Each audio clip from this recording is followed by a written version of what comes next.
Jai Hind everyone. The topic of today's lecturate is the internal security challenges. India is a large and diverse nation, approx 1.5 billion of different religion, culture and language. While this divergence is a strength, it is also a reason for the security challenges.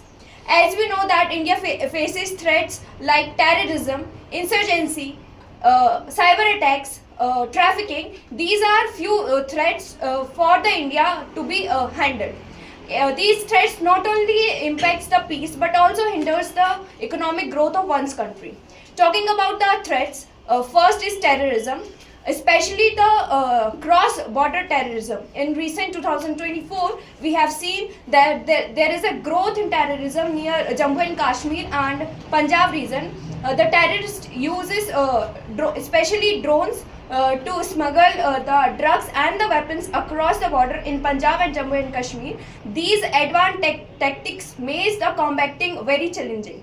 If we talk about the communal and the ethnic violence, in 2024 there is an ethnic violence in Manipur where thousands of people were displaced, and this highlights the need for the emergence for the immediate governance and also the proactiveness in the areas, sensitive areas like the northeast area.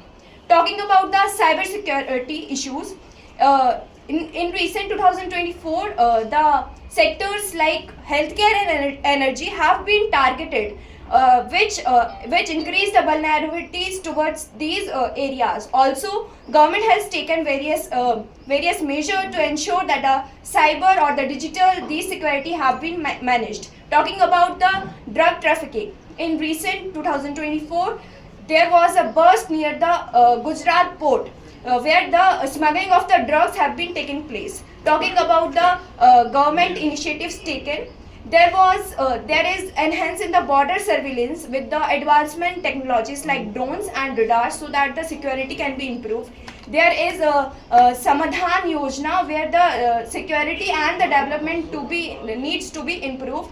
Governments are also taken initiatives like increasing working on the national cyber security strategies and also strengthening the CRT team for working under the cyber security issues. And also government had provided various anti-drug committees to enhance the better laws and policy. In conclusion, I can say that internal security challenges are complex and dynamic, but with strict laws and policy, better technology and the participation of the citizen, India can come up with these challenges, as a secure and peaceful India is essential for its growth and development. Thank you. Good.